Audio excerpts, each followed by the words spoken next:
程子健在千龙集团任法务总监，和王玉、谢鸿飞、孙飞之间有着密切的关系。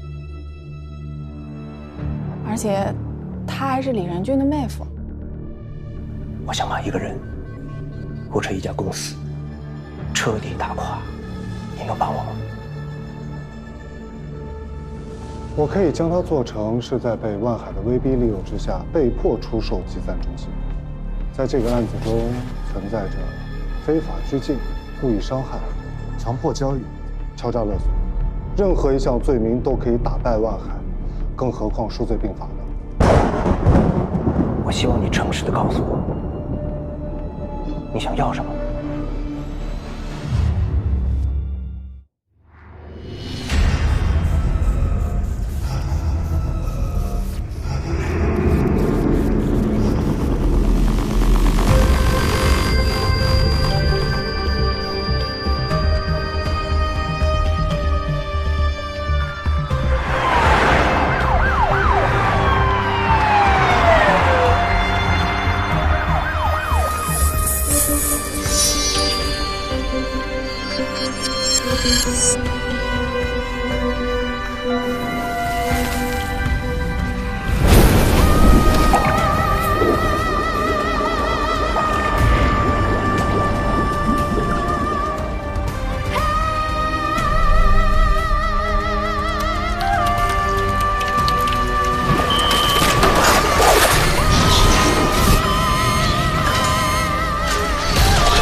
这就是我带的一支好队伍。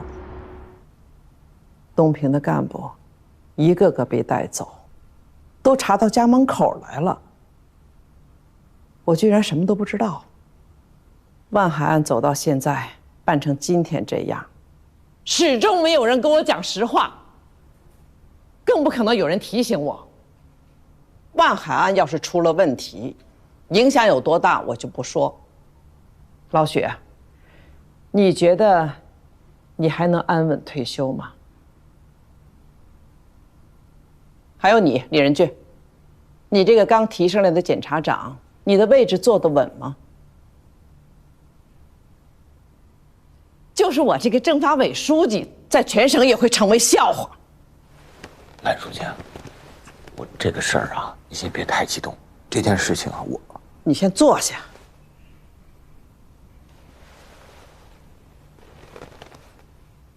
我们不知道孙飞、江红军这两个人做了什么，我们的系统里是否还有像他俩一样的害群之马？因为他们的个人行为严重抹黑了整个东平政法队伍的形象。我们现在只能坐以待毙。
吃饭。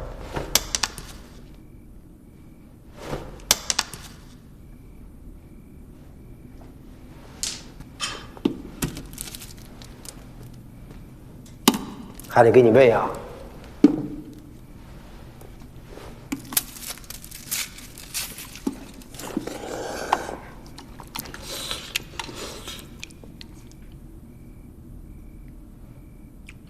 有人来吗？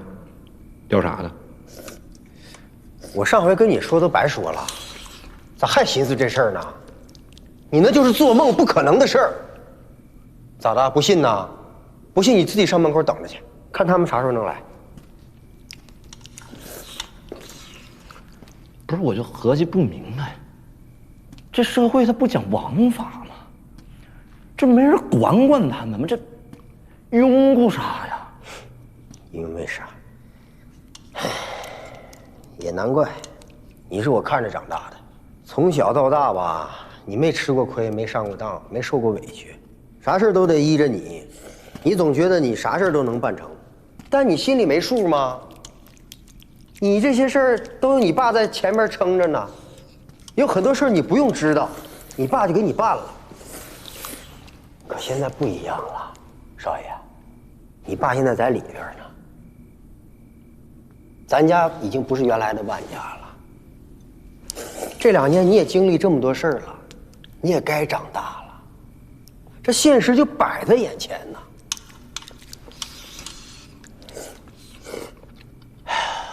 我现在啥也不寻思，我现在就想赶紧把这赔偿的事给解决了。只要这事能解决，你的责任就不能太大，你总不能一辈子躲在这儿吧？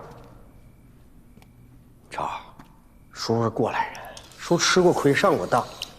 你听叔一句，这人嘛，那都有倒霉的时候，但咱得知进退，咱得认呐。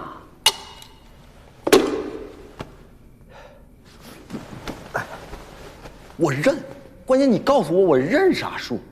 咱家从始至终做什么错事儿了？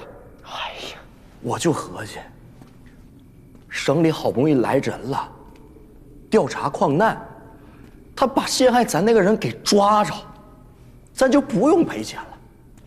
还有我爸是黑社会吗？他把我爸的这案子查清楚了，我爸就不用进监狱，就能出来了。你不是小孩了，这么简单的问题你还想不明白吗？如果省里市里领导真管用，咱家至于这样吗？你爸至于进去吗？这说明啥？说明他们只手遮天。你这样越折腾，他们越让你难受。这叫折腾吗？这不叫折腾，咱家做错啥了？这叫折腾？你就怕，你怕有啥用？你怕？现在不是怕不怕的事儿，现在人家要你命，你要不答应，人家要你死。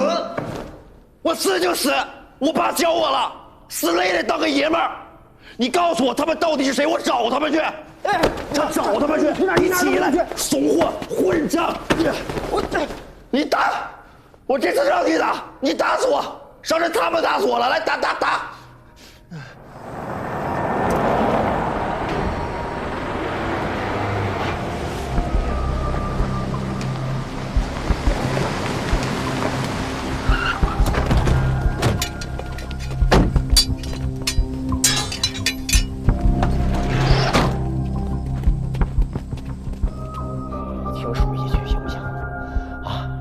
叔，给你跪下行不行？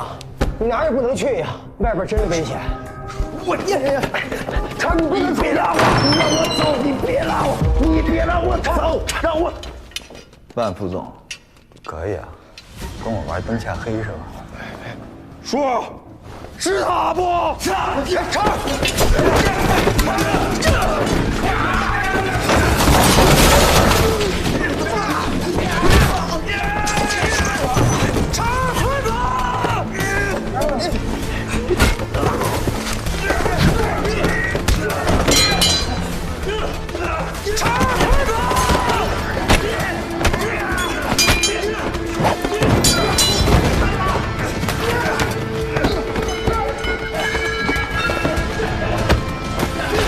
快跑！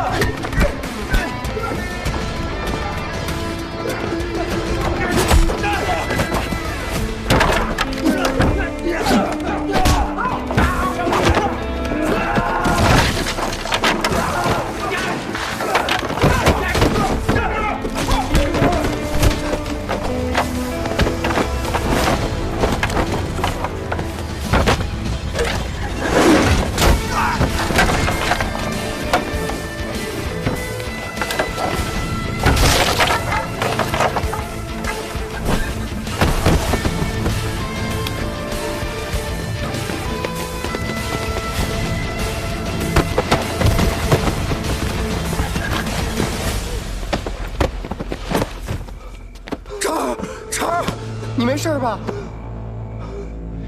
心疼好啊！别打了，别打了，有事冲我来。带走。大哥，大哥，快点！谁让你们来的呀？少废话！我跟陈总都认识，都是朋友。你们这车，大哥上哪儿去呀？大哥，哎，不是。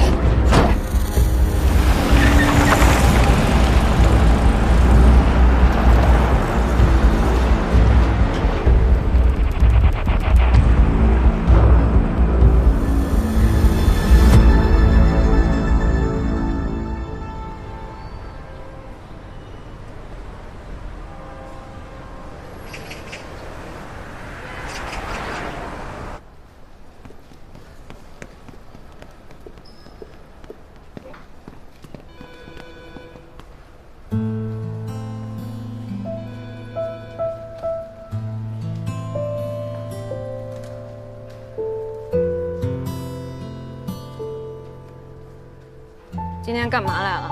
有点事儿。啥事儿？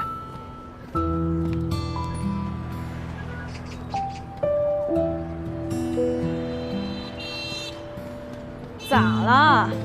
现在连话都不愿意和我说了是吧？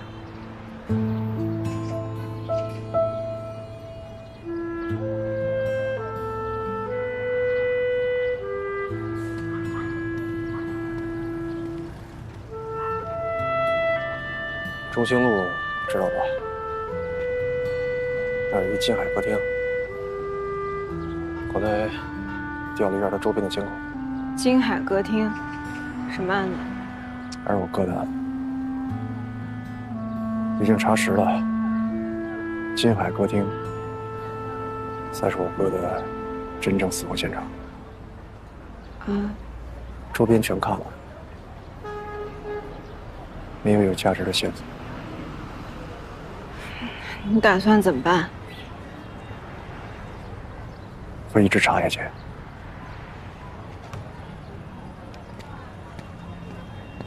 秦风，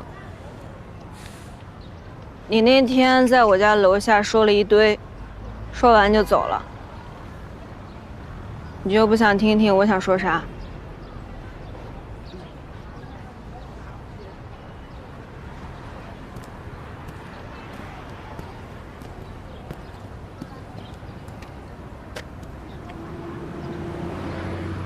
你说自己是个怂人，但是你知道吗？我觉得你是个骨子里面很勇敢的人，只是你自己一直看不起你自己。就像那天你说你没有资格喜欢我一样，其实有没有资格不是别人说了算，而是你自己。如果连你自己都这么想的话，你还怎么指望别人去正视你啊？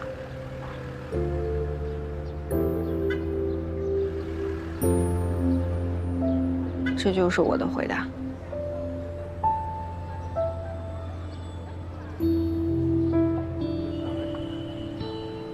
你就没什么想和我说的呀？再给你一次机会。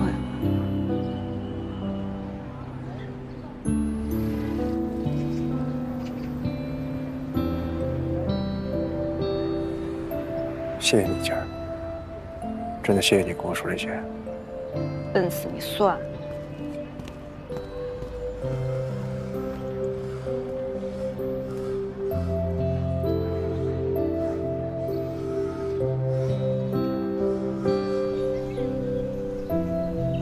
叶信，子健在家吗？没有啊，他们公司今天挺忙的。好，我到你家门口了啊。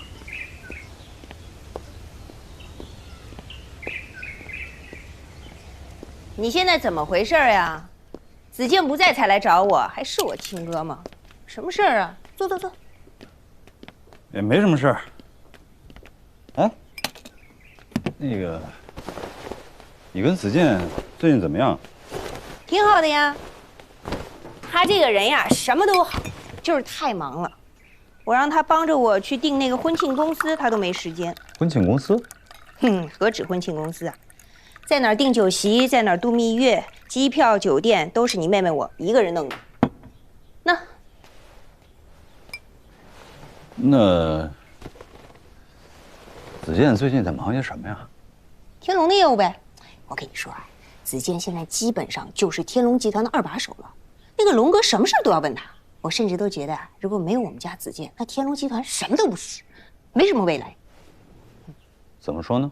No， 那个龙哥不是想要进军新能源领域吗？就凭着子健和嫂子这层关系，帮他省了多少事儿啊！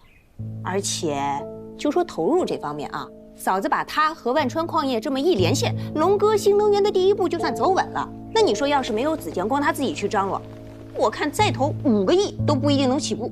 所以你那个房子啊，你根本没有必要担心。这龙哥就是想要表示表示嘛。我就说你这脑子就是小时候发烧给烧坏了。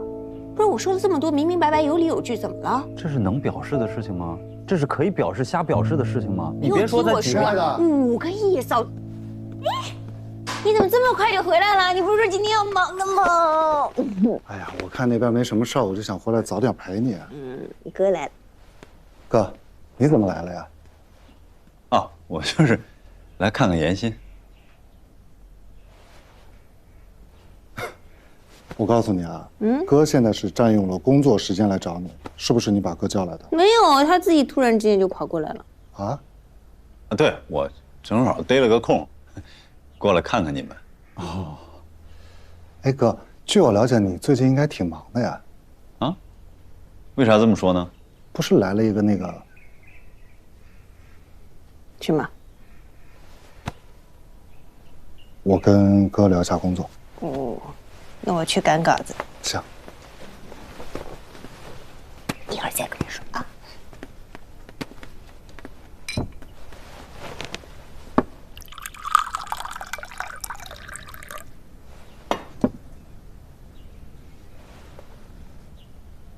哥，得是一个专案组吧？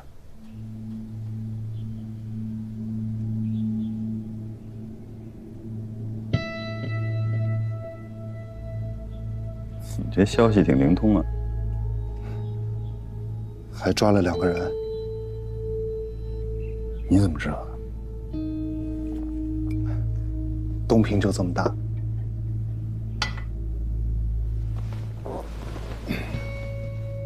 哥，是不是找你谈话了？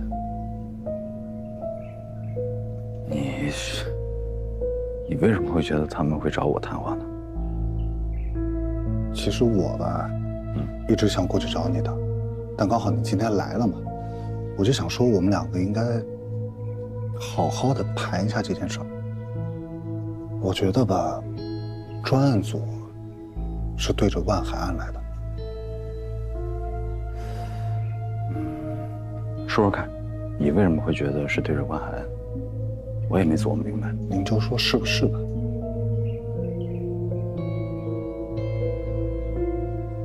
哎，专案组的事儿，你听谁说的？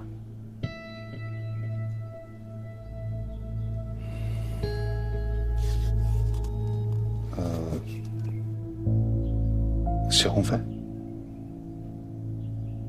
根据我们调查，程子健和王玉、谢鸿飞、孙飞之间有着密切的关系。他们之间的联系是从什么时候开始的？3年多以前吧。谢谢。从他们的通话记录，我们可以看出，程子健找到王玉后，他们的关系和往来就变得密切了。从他们通话的频次和每次通话记录里面的时长来判断，他们似乎在谋划一些事情。我还有一个意外的发现。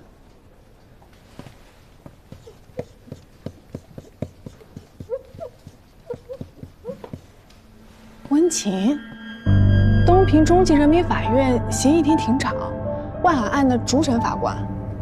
没错，除了江红军、陈有才之外，程子健和所有人都保持着紧密的关系。而陈有才和王玉之间有联系，江红军和孙飞之间有联系，关系层级出来了。程子健是核心，这其他的人都是万海案的关键人物，而且他还是李仁俊的妹夫。司法掮客。其实程子健的履历并不复杂，研究生毕业以后进了县检察院，5年前离的职，到东平不久就去了天龙集团，在天龙集团任法务总监。很快，天龙集团注资，他就成立了自己的律所。白哥，我跟你坦白啊，其实我跟老谢的关系不错，我俩在当时县检察院的时候我们就认识了，通过万海案我们更熟了一些，所以我们俩在万海案的时候也相互有些照应，人情世故嘛。哥，这件事儿你看破不说破。你们单位现在负责万海案，然后就把万海辩护律师这位置给他了。他觉得我这案子拖的时间太长了，跟我说能不能换一位律师。我说我律师挺好的，为什么要换呢？他没搭理我。没成想，过了几天，张文金变成了黑社会同伙了。再没过几天，乔振兴死了。2次尸检这事儿。我给你们单位就你一个人打电话，你就给谢鸿飞打电话，谢鸿飞就……谢鸿飞给你打电话，你俩聊啥呢？应该是聊万海的事儿吧。我们俩打电话能说啥呀？在东平，陈总也算是我的亲人，子健就是我的亲弟弟。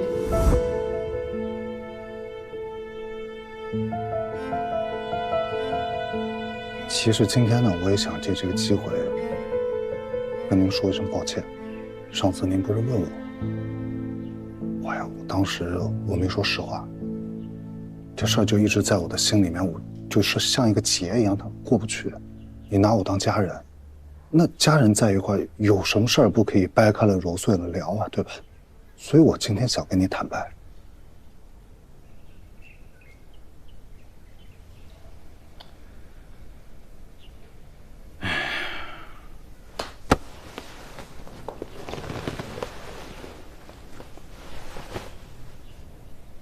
子健，你能这么说，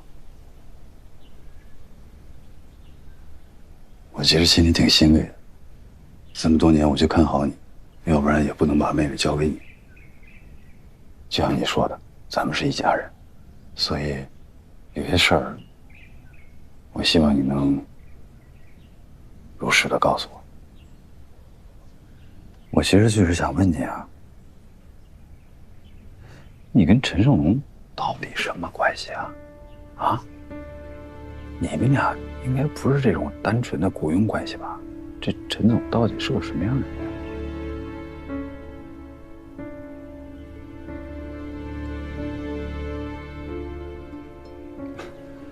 哥，你在这么敏感的时期问，是不是调查组正在调查？别，他有什么问题？你千万别多想。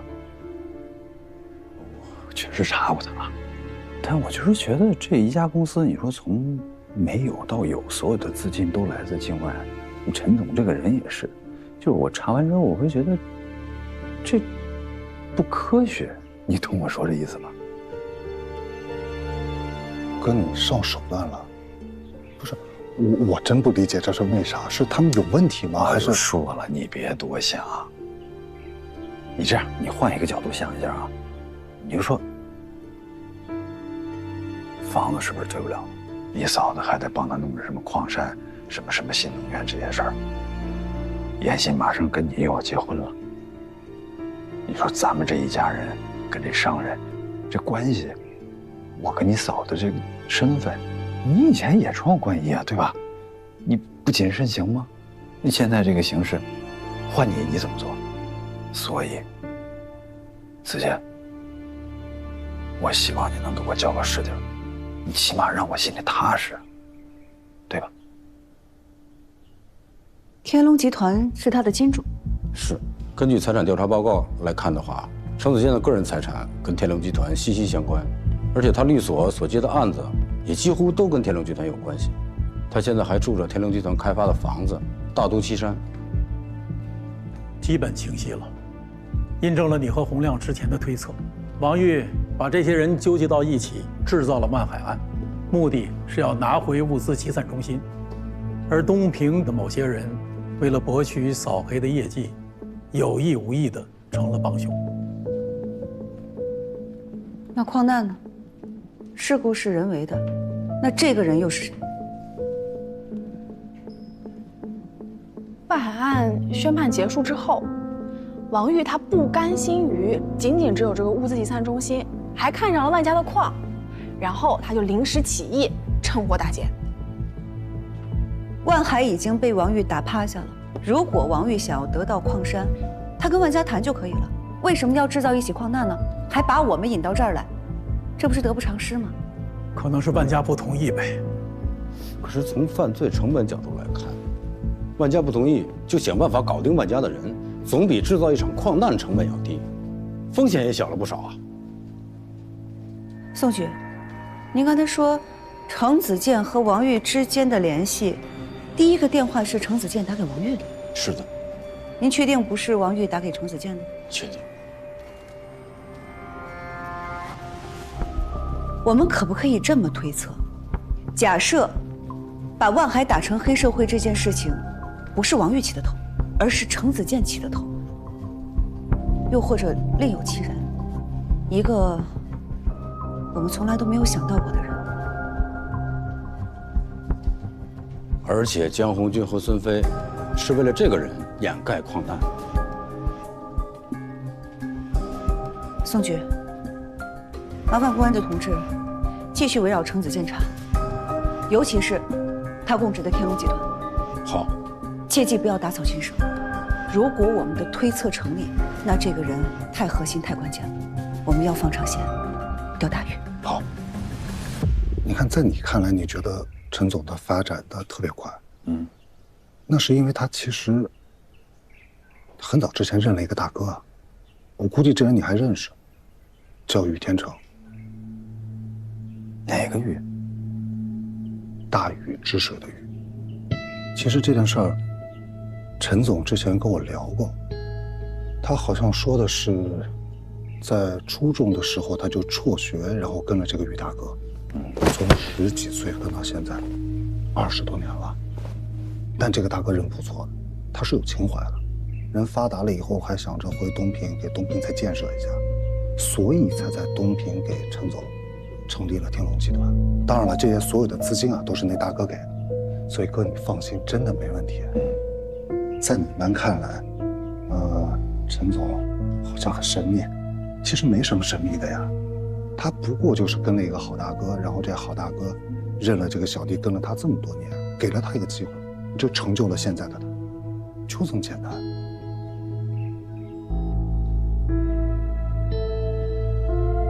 明白啊。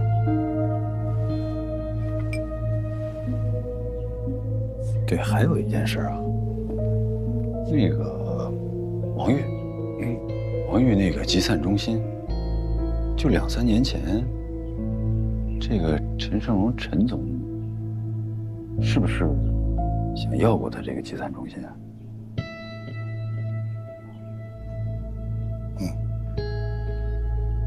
整个这个过程，你都参与了吧？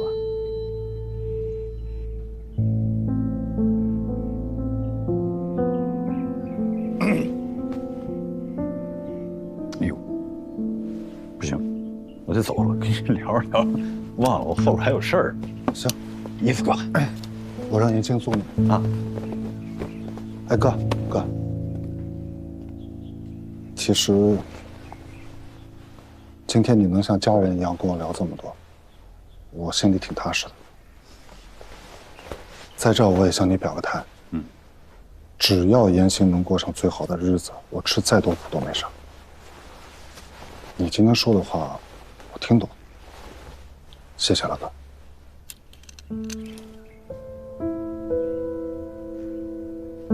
明白。严青，我走了啊。舅舅走了。哎，哥！哎呀，哥！哎，你是来找我的吗？怎么跟子健聊完就走了？哎，等，你跟我说实话，是不是跟嫂子吵架了？没关系，我给她打个电话，我帮你从中斡旋斡旋。什么乱七八糟的呀？那什么事儿啊？啊？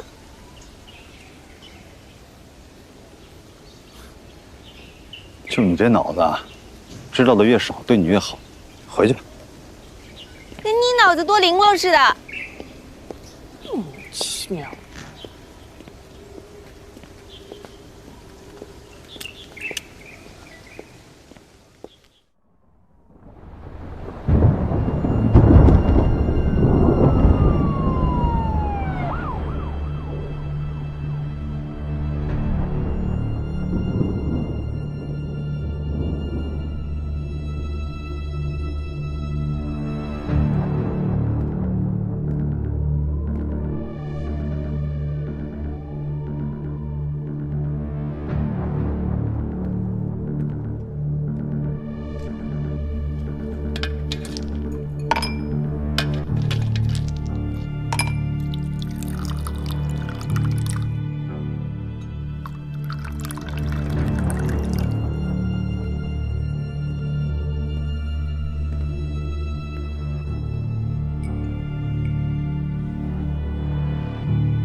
啥呢？还是望海案吗？会翻案吗？你说他们到底查哪儿了？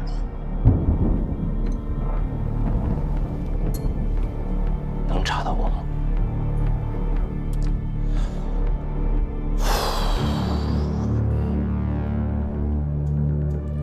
万海是王玉搞的，跟你有啥关系啊？你想想啊，你给过王玉1分钱吗？没有吧？所以你放心，查不到你的。查不到我，查得到你吗？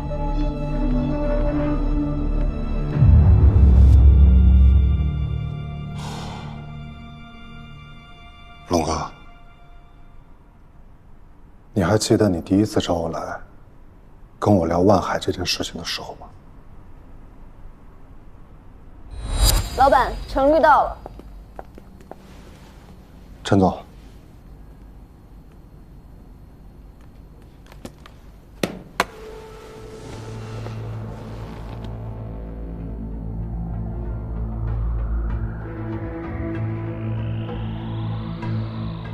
我能信任你吗？陈总如果不信任我，就不会这么问。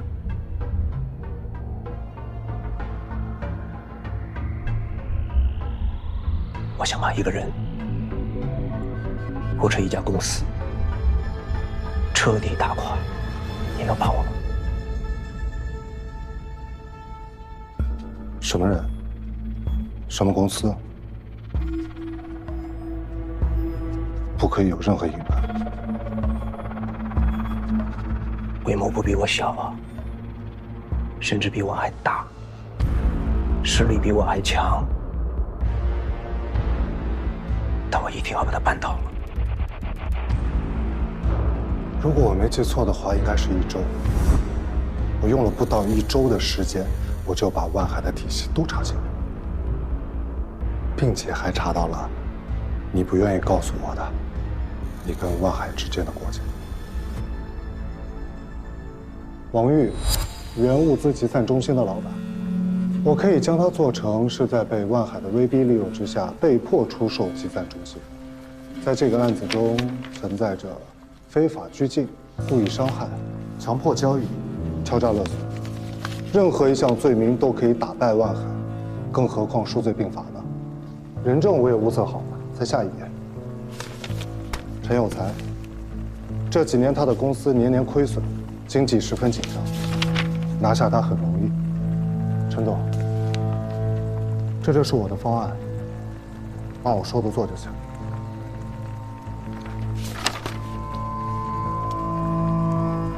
程律师，告诉我，你想要什么？陈总说的是真的吗？程律师，我希望你能诚实地告诉我，你想要什么。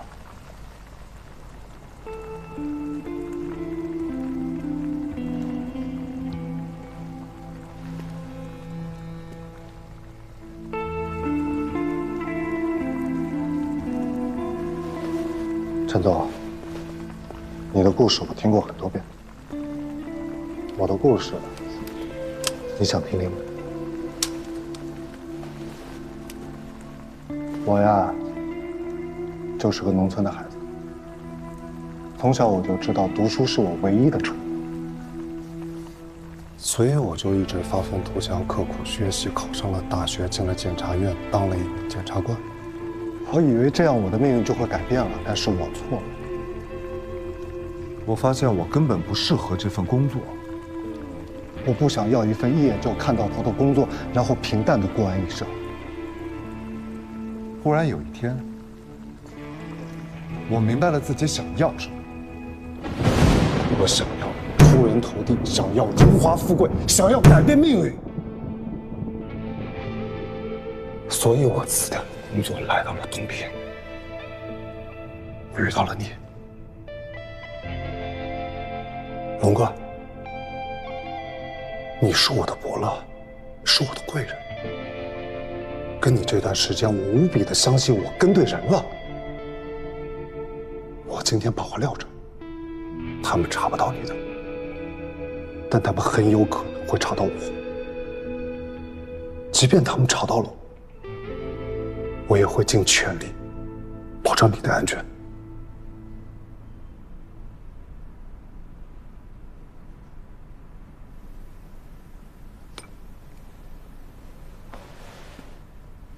子健，回去的那份合同，天龙集团的股权比例，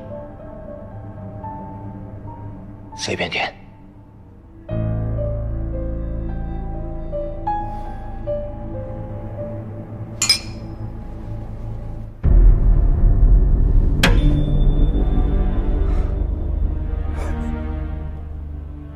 都说世间万物都有自己的规律，但我偏偏不是一个喜欢循规蹈矩的人。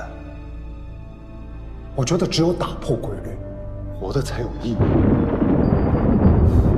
所以龙哥，咱们必须把这个命掌握在自己的手。说白了嘛，饿死胆小的，撑死胆大的。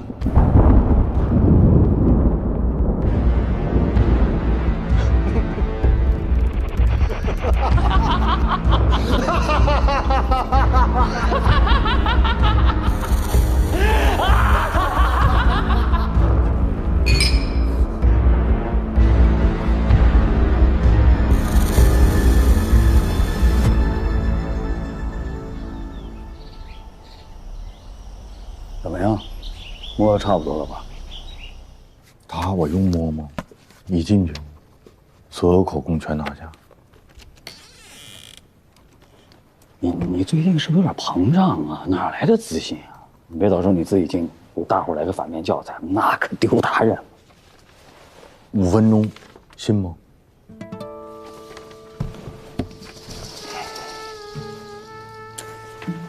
？5分钟是吧？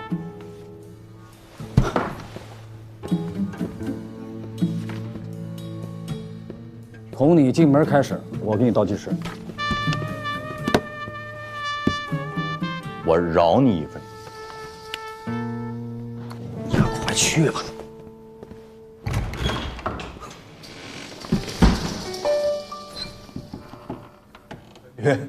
哎呀，洪亮啊，你说你非得为难这个小罗和小张，你干什么呢？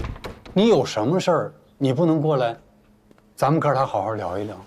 就因为是咱哥俩，所以我这心里边我多少有点抵触。哎呀，我有点紧张。有什么好紧张的？你，这样啊，来，帮那个孙局给打开这个啊。不用，我跟你讲，洪亮啊，咱们都是公职人员，咱们不能违规啊，按规矩来啊。你心意我懂了，不用。谢谢孙局配合。没，你这觉悟好。2位请休息，感谢。哎呀，你这个头发怎么越来白的越多呀？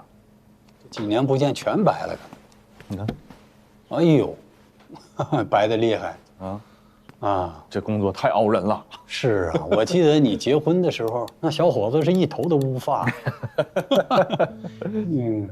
你还记不记得当时谁给你开的婚车呀？忘了吧？哎呦，我是，哎呦，你都忘？你看你那天你非常紧张，你把领带都系错了，看连裤扣都没拉上，最后还是捡了一个别针给别上，好留点面子。哎呀，什么？咱说点正事啊。好，说正事儿。洪亮，有一件事哈，藏在我心里呢，有10多年了。我想把这个秘密告诉你。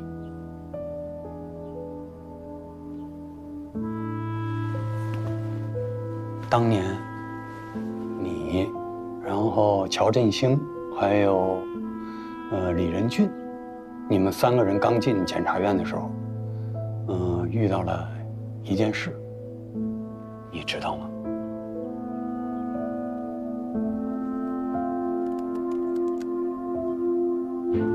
对不起，当年的案子办错了。孙一虎可能不是主犯。判处孙一虎死刑，剥夺政治权利终身。枪杀人的肯定是王大勇，你爸怎么可能？我自己本来也想继续查下去的，可是他们把我调到了乡下，我怎么查呀？是案子吗？什么案子？人生档案。你记不记得当年小敏刚大学毕业吧？那时候想找男朋友，老领导啊，哎呀，就看好了新来检察院的你们3个人。他知道我这个人看人准，他就问我，他说你觉得谁合适？我当时我就藏了个心眼儿，因为我就感觉你和小敏之前你们俩就有那个意思。我看出来了。还能逃过我的眼睛。然后我就跟老领导说，我说，你看任俊，小官迷，你看今天让我说准了吧？我说振兴这个孩子呢，柔啊，我说洪亮这个小伙子不错，做事情周全，敢于担当，正直善良。你看，今天你看你跟小敏过得多幸福。听明白了，哥啊。就是我现在的幸福人生，全有赖哥当年的提点。那这个我不敢当，这谈不上，这谈不上。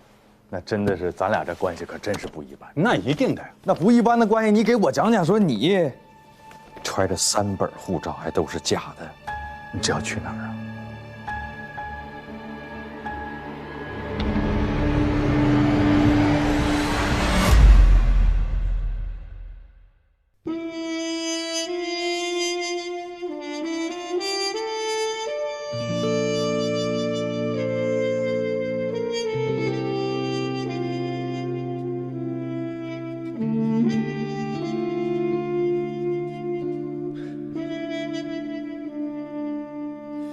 萌芽藏进土壤，阴暗着窗，窥不见光，何时探出希望？迷雾不再隐藏，时刻寻觅生长，直到无从遮挡。